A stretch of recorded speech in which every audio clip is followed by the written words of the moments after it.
ಯಾವುದೇ ಕಾರಣಕ್ಕೂ ಇರಾನ್ ಪರಮಾಣು ಶಕ್ತಿಯಾಗಲು ಬಿಡೋದಿಲ್ಲ ಅಂತ ಅಮೆರಿಕ ಅಧ್ಯಕ್ಷ ಡೊನಾಲ್ಡ್ ಟ್ರಂಪ್ ಸ್ಪಷ್ಟವಾಗಿ ಹೇಳಿದ್ದಾರೆ. ಇರಾನ್ ಮೇಲೆ ಇಸ್ರೇಲ್ ದಾಳಿ ಮಾಡಿದ ಬಳಿಕ ಮಾತನಾಡಿದ ಟ್ರಂಪ್, ಅಮೆರಿಕ ಸೇನೆಯು ಕೆಲವು ಸಮಯದ ಹಿಂದೆ ಇರಾನ್ನಲ್ಲಿ ದೊಡ್ಡ ಪ್ರಮಾಣದ ಮಿಲಿಟರಿ ಕಾರ್ಯಾಚರಣೆಯನ್ನ ಪ್ರಾರಂಭಿಸಿತು. ಇರಾನ್ ಆಡಳಿತದಿಂದ ಉಂಟಾಗುವ ಬೆದರಿಕೆಗಳನ್ನು ನಿವಾರಿಸುವ ಮೂಲಕ ಅಮೆರಿಕದ ಜನರನ್ನ ರಕ್ಷಿಸುವುದು ನಮ್ಮ ಉದ್ದೇಶವಾಗಿದೆ. ಇರಾನ್ ಕ್ರೂರ ಮತ್ತು ಅತ್ಯಂತ ನಿರ್ದಯ ಜನರ ಗುಂಪು. ಅದರ ಅಪಾಯಕಾರಿ ಚಟುವಟಿಕೆಗಳು ಯುನೈಟೆಡ್ ಸ್ಟೇಟ್ಸ್, ನಮ್ಮ ಪಡೆಗಳು, ವಿದೇಶದಲ್ಲಿರುವ ನಮ್ಮ ಮಿಲಿಟರಿ ನೆಲೆಗಳು ಮತ್ತು ಪ್ರಪಂಚದಾದ್ಯಂತದ ನಮ್ಮ ಮಿತ್ರ ರಾಷ್ಟ್ರಗಳಿಗೆ ನೇರವಾಗಿ ಬೆದರಿಕೆ ಹಾಕುತ್ತವೆ ಎಂದಿದ್ದಾರೆ.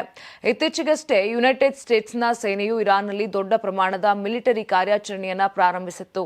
ಇರಾನಿನ ಆಡಳಿತದಿಂದ ಉಂಟಾಗುವ ಬೆದರಿಕೆಗಳನ್ನು ನಿವಾರಿಸುವ ಮೂಲಕ ಅಮೆರಿಕದ ಜನರನ್ನ ರಕ್ಷಿಸುವುದು ನಮ್ಮ ಉದ್ದೇಶವಾಗಿದೆ.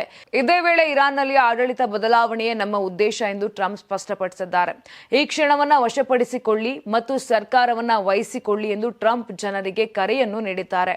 ಈ ನಿಟ್ಟಿನಲ್ಲಿ ಅಮೆರಿಕವು ಇರಾನ್ನಲ್ಲಿ ಪ್ರಮುಖ ಯುದ್ಧ ಕಾರ್ಯಾಚರಣೆಯನ್ನ ಪ್ರಾರಂಭಿಸಿದೆ ಎಂದು ಟ್ರಂಪ್ ಹೇಳಿಕೊಂಡಿದ್ದಾರೆ.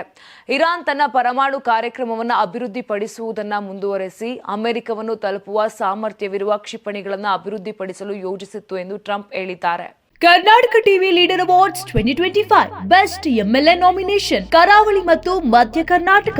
ಟಿ ರಘುಮೂರ್ತಿ ಚಳ್ಳಕೆರೆ ಕ್ಷೇತ್ರ, ಚಂದ್ರಪ್ಪ ಹೊಳಲ್ಕೆರೆ ಕ್ಷೇತ್ರ, ಹರೀಶ್ ಪೂಂಜಾ ಬೆಳ್ತಂಗಡಿ ಕ್ಷೇತ್ರ, ಅಶೋಕ್ ರೈ ಪುತ್ತೂರು ಕ್ಷೇತ್ರ, ಗುರುರಾಜ್ ಗಂಟಿಹೋಳಿ ಬೈಂದೂರು ಕ್ಷೇತ್ರ, ಕೆಎಸ್ ಆನಂದ್ ಕಡೂರು ಕ್ಷೇತ್ರ, ಎಚ್ಡಿ ತಮ್ಮಯ್ಯ ಚಿಕ್ಕಮಗಳೂರು ಕ್ಷೇತ್ರ, ಯಶಪಾಲ್ ಸುವರ್ಣ ಉಡುಪಿ ಕ್ಷೇತ್ರ, ಬೇಳೂರು ಗೋಪಾಲಕೃಷ್ಣ ಸಾಗರ ಕ್ಷೇತ್ರ, ಚನ್ನಬಸಪ್ಪ ಚನ್ನಿ ಶಿವಮೊಗ್ಗ ನಗರ ಕ್ಷೇತ್ರ, ಬಸವರಾಜು ಶಿವಗಂಗಾ ಚನ್ನಗಿರಿ ಕ್ಷೇತ್ರ, ಸತೀಶ್ ಸೈಲ್ ಕಾರವಾರ ಕ್ಷೇತ್ರ.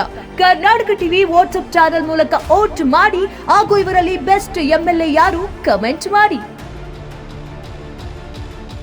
ಅಲ್ವಾ. ಪ್ರತಿದಿನ ನಮ್ಮ ಜೀನಿ ಸ್ಲಿಮ್ ನ ಯೂಸ್ ಮಾಡಿ ಯಾವುದೇ ಸೈಡ್ ಎಫೆಕ್ಟ್ ಇಲ್ದಂಗೆ ನೀವು ಸಣ್ಣ ಆಗ್ತೀರಾ.